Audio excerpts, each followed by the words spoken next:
So it will be a case-based panel discussion, and the moderator will be Dr. Akhil Kapoor, sir, who is an associate professor and consultant at Tata Memorial Center at Varanasi. Sir, you would like me to call the panelists, or you want to call? Please go ahead. Please go ahead. And for this session, the panelists are Dr. Tarachand Gupta, sir, who is a consultant medical oncologist at Bhagwan Mahavir Cancer Hospital and Research Center at Jaipur. And then Dr. Samir Srirangwal, who is a consultant at in the medical oncology department at NCI Nagpur. Then Dr. Sunil Chopade, who is a consultant medical oncologist at Prince Ali Hospital, Mumbai. Then Dr. Tanmay Mandal, sir, who is a consultant.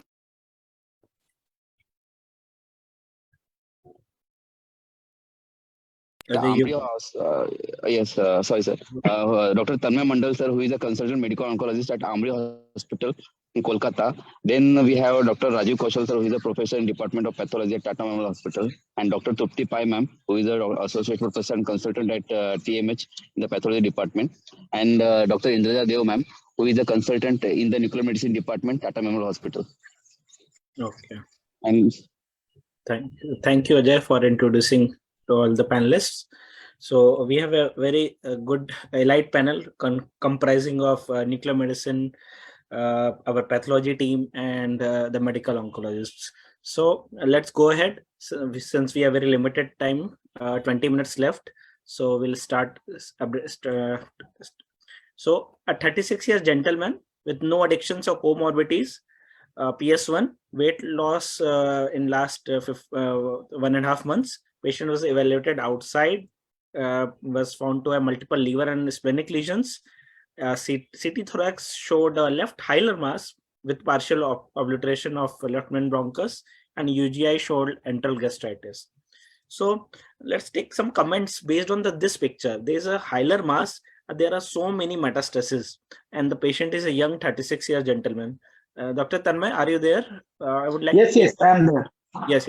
So I would like to take your comments of the important differentials we would like to keep in your mind in such a case. So see, this is a 36-year-old gentleman with a lung mass with multiple liver, splenic lesions, and vertebral mets, bone mets, then that too a hilar mass. So I would think, first of all, it can be a small cell type of lung cancer. That is one thing. Or a neuroendocrine malignancy also can be taken into the picture. These are the initial first two differentials which I will be thinking of, because adenocarcinoma or squamous cell carcinoma, the typical varieties of lung cancer, will not be by first diagnosis in this sort of clinical picture. Yes, completely agree with you. And yes, this is matching, the biopsy is matching with your DD. So the patient liver biopsy showed a metastatic neuroendocrine tumor with MIB labeling index of 4% and grade 2 neuroendocrine tumor. Rajiv sir, I would like to take your comments.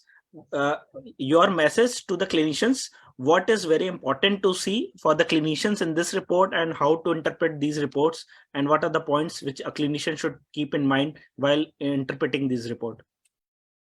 Yeah, so when we deal with the neuroendocrine tumors, the first and foremost important thing, the pathologist should always mention about the mitosis and the necrosis, especially in all neuroendocrine tumors. Those cutoffs, like for the typical and atypical carcinoid, cutoffs are less than 2 or more than 2. So those the clinicians should look for those things. Second thing is whether the comment about presence of or absence of necrosis is made or not made. If they have not commented on that, you have to call back the pathologist and ask especially about these things.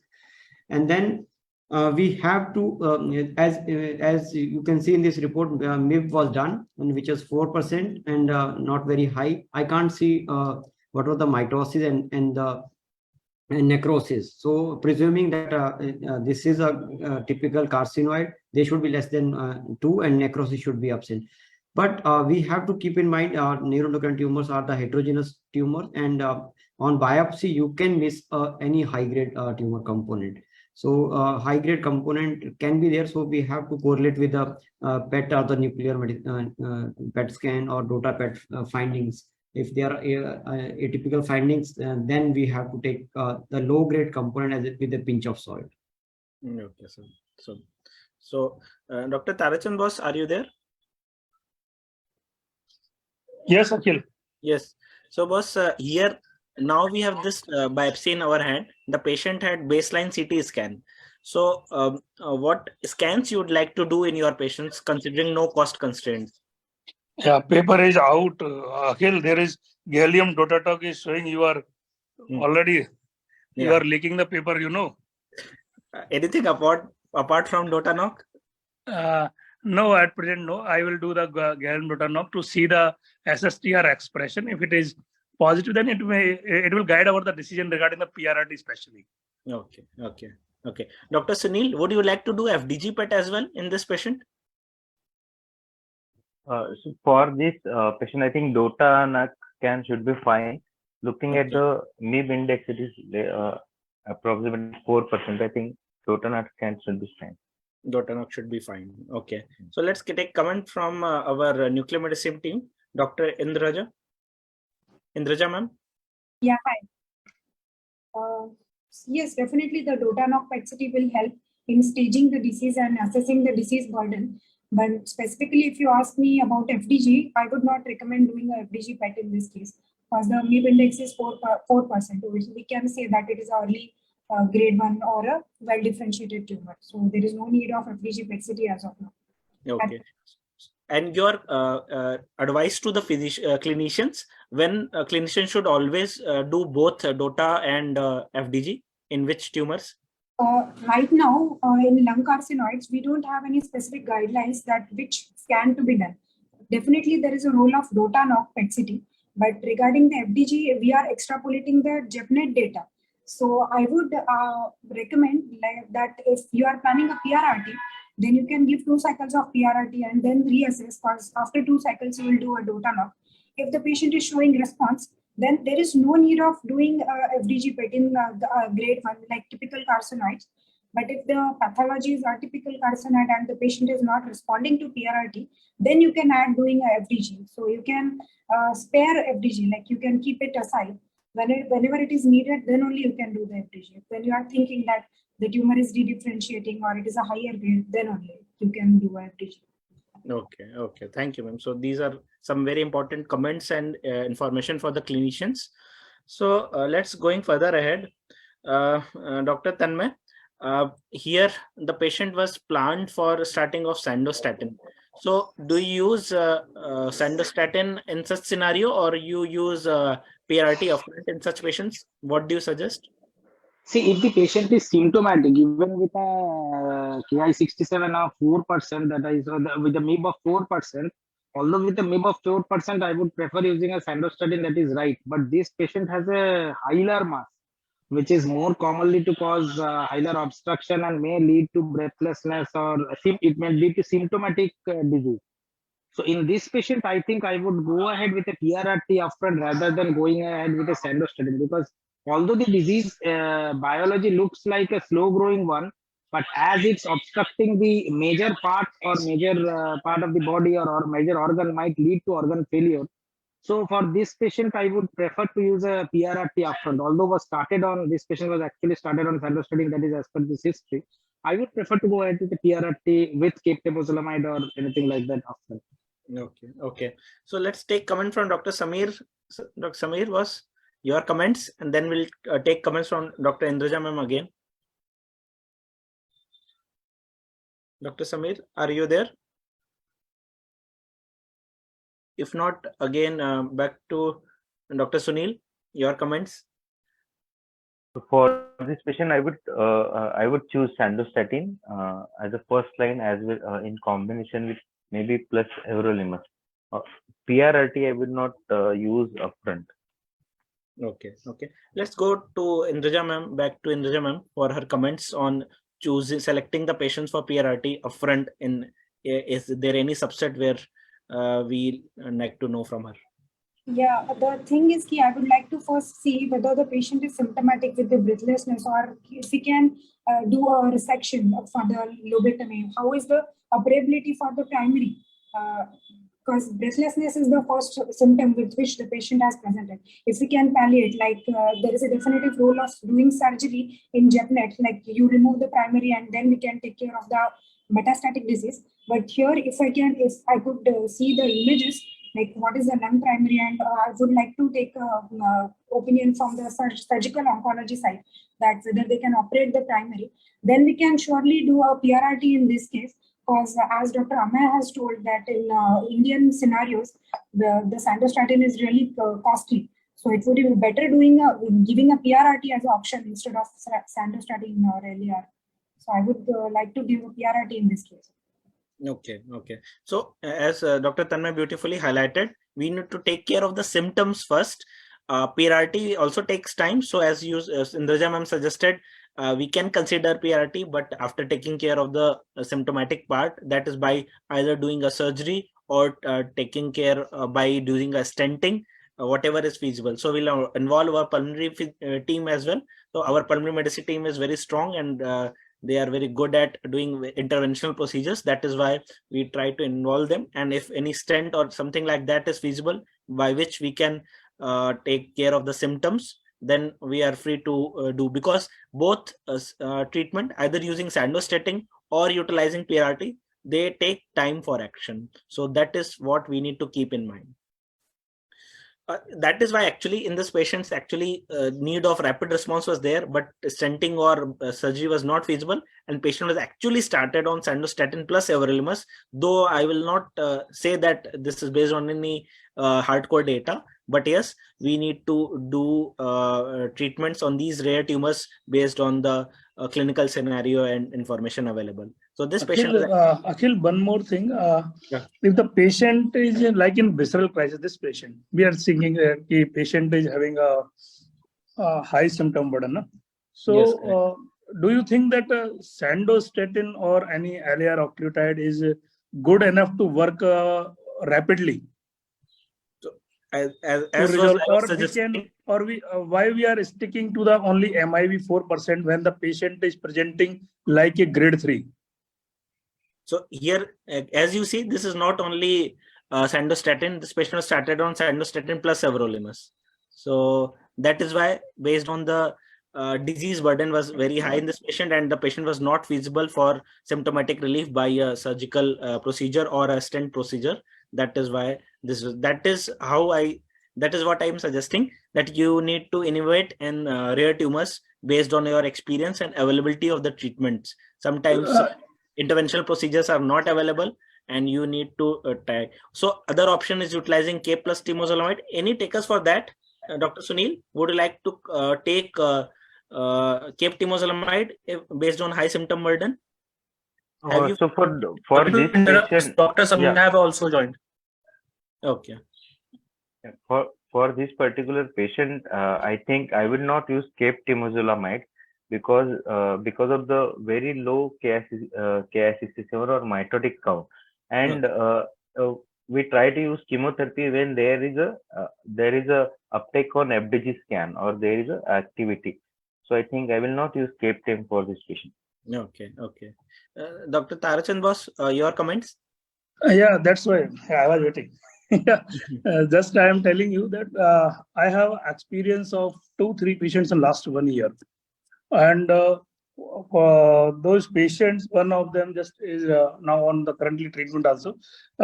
Patient presented with a visceral crisis and very huge burden of disease, and was so we decided to treat him with like a grade 3 because of the presentation only. Yes, on histology wise, it was a grade 1 well differentiated neuroendocrine tumor, but we find that we have no time. If the drug is not working or it delays, then we will not have any time.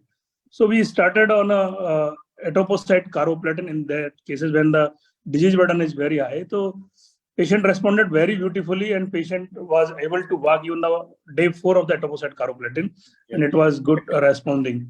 And yes, we have reconfirmed the diagnosis also another lab that is a well differentiated. Same time, another patient is also going on well differentiated neuroendocrine tumor, and she is on only on sandostatin, or you can say LAR octreotide, and she is performing well.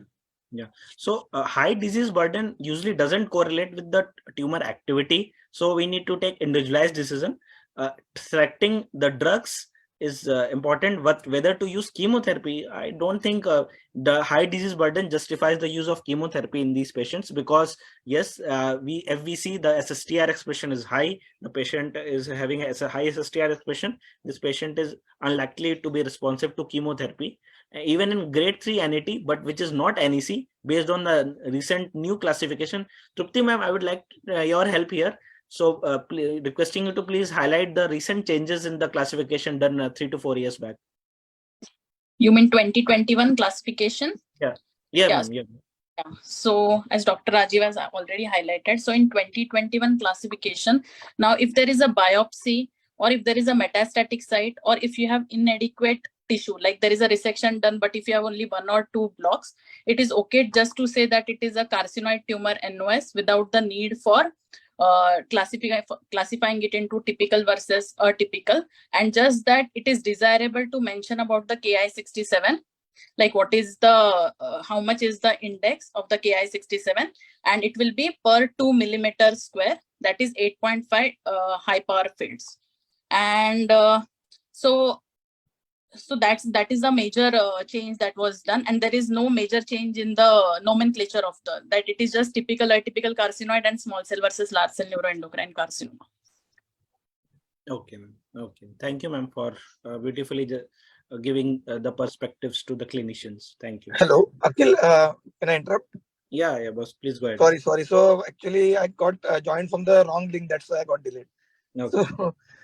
So I think biopsy, Ki index, and whatever index is definitely important, but sometimes it can be misleading because tumor can be heterogeneous.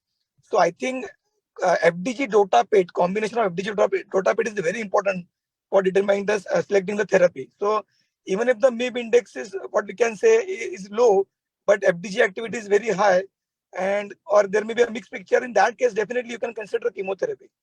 If the typical case of MIB index low, like 1 or 2% and only SSTR expression, there is no FDG activity, then there is no role of chemotherapy. So in that case, we are very sure that chemotherapy may not be working, but may not work. But in case where there is a FDG activity is there in the PET scan, so even if the MIB index is low, we can give a try of chemotherapy. May not be etoposide carboplatin, but maybe kept TMZ. But so, how many FDG PET indicated in like this kind of scenarios? So see, when you take a biopsy of a small lesion, so tumor can be heterogeneous. There can be area with high grade, high so activity. That is what we need to see on the scans. And if we see there is a very great discordance, then only we change the treatment based on that. So yes, biopsy helps, but we most of the time we need to do scans to find. In this case, where it is a low grade tumor and SSTR expression is significantly high, most of the time we do not need FDG. It is only for grade 2 and grade 3 tumors, NET, where FDG is definitely indicated. I think our nuclear medicine colleagues will agree with the same. Yes, I will definitely agree, because there are no guidelines or no data which will suggest that even if the FDG positivity is there, whether the tumor will respond to therapy or not. Because it's not going to guide you for the treatment. It will just say that the tumor is dedifferentiated.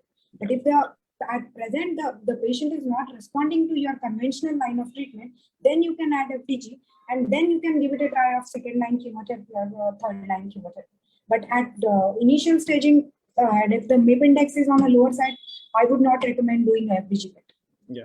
So in low grade tumors, specifically in where the MIB index is so low as below 5%, most of the time doing a DOTA knock or DOTA TET is sufficient, and we go ahead with the same. But if tumor is MIB index is 15-20%, that is it is towards intermediate grade, most of the time we tend to do FDG plus DOTA in our routine practice. So that is what we follow.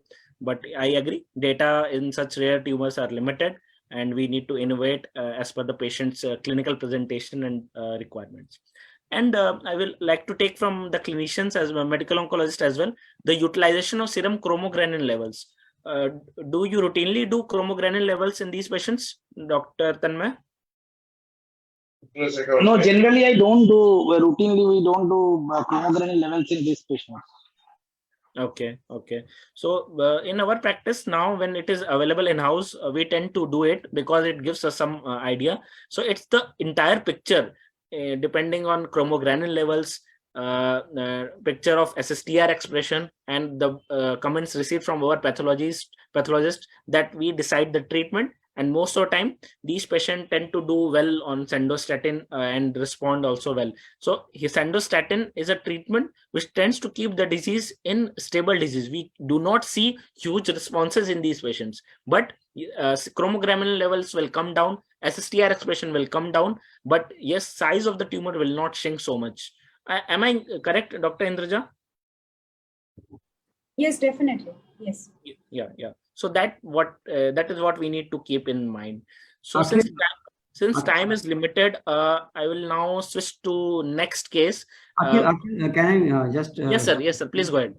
So you're talking a lot about the SSTR expression on the PET. So is there any role of SSTR expression on the immunohistochemistry and for clinicians as well as Indraja, if you can comment on that, because we tried to look into the SSTR expression. Is it really relevant or in a clinical practice, maybe in the future, or in which cases, especially if you want to explore that option? I would like to take this question, sir. Yes, definitely the DOTA-NOC PET-CT can act as a imaging surrogate marker for SSTR expression. But we have seen few cases where DOTA is completely negative. Even the FDG is negative, but the biopsy from the primary site is a neuroendocrine tumor. So in those cases, we would like to see the role of immunohistochemistry, where there is actually SSTR expression is there in the tumor or not. So these are the cases where we would like to explore the role of IHC or SSTR markers on the biopsy site. Thank you, ma'am. So no discussion is now complete without discussing about the NGS. So Trupti ma'am, again, I would like to take your comments here. We all are part of Molecular Tumor Board of TMH, and we take pride in the same. And let's take some comments on role of NGS in such patients.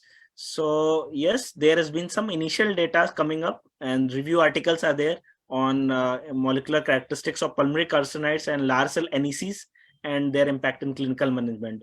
And most of the reported mutations are in the MEN1 gene and phosphatidylinositol 3 kinase gene. Ma'am, any comment on the same? Trupti ma'am? So in routine practice, like carcinoids, we have now started asking like for NGS. The current panel that we are using in-house, we don't have any of these genes pertaining to the carcinoids, but yes, we have TP53 and we have KRAS. So if we say some of the large cell neuroendocrine carcinomas, where as a part of routine in elderly, we are getting mutations, like we are getting MET exon skip mutations, we are getting KRAS mutations, TP53 mutations. But as of now, carcinoid tumors, I don't have much experience like this. In literature, we see that they have this MEN1 mutation, and cluster wise, there is difference in prognosis. Like if they are OTP low with MEN1 mutation, they are prognostically low. But I don't know how much in routine practice we are utilizing it for patient management. Yes, ma'am, completely agree. So utilization, this is an uncharted territory, and we need to come up with larger panels which will cover these mutations so that we can understand, especially in small cell lung cancer, which are very common, actually much more common than these carcinoid tumors. We have found that yes, BRAF, KIT mutations, P10 alterations, these are common, in fact, to the tune of 6 to 7%. So that is why it has become important to consider NGS whenever feasible, and at least in some studies or project basis. So we hope to come up with some of the study based on these small cell cancers and these rare tumors. Doctor, a question here, like sometimes in transformed EGFR, like post TKI we get, and then it is said that we treat it according to small cell only. But recently we are seeing so many young like non-smokers with small cell, where it is considered like that it is a part of a combined, it may be a part of a combined NSCLC and small cell carcinoma. So if in this scenario we get some mutations, so what is your take on it? Like if you get some RET mutation or this thing in small cell carcinoma, young non-smoker. So I will take, since I'm a moderator, I would like to take comments from our panelists. So Dr. Tanmay, or Dr. Sunil, would you like to take this up? Anyone? Pardon, Dr. Akhil. Yeah. So the question was that if the patient is a small cell tumor and the patient is detected to a RET mutation, so whether to act on the RET mutation treatment or to continue using chemotherapy in such patients. In a So young in non the Young yeah, patient, so non-smoker. these small cell lung cancer, they are very chemosensitive. So we will not consider RET treatment in the upfront. We will consider chemotherapy in the upfront. Maybe at later lines, we can consider targeting the RET mutation.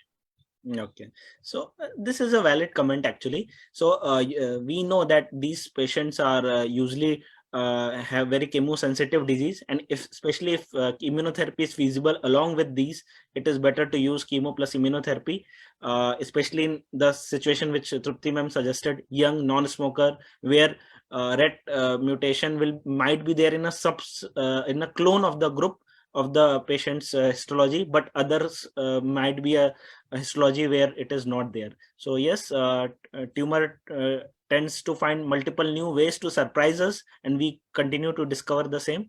And yes, multidisciplinary team discussion is important, and conducting molecular tumor board is important. That is what I wanted to highlight. And since the time has run out, I would like to stop here. Thank you, everyone. Thank you. Thank you, Akhil, for a great panel discussion as always, and thank you to all our panelists.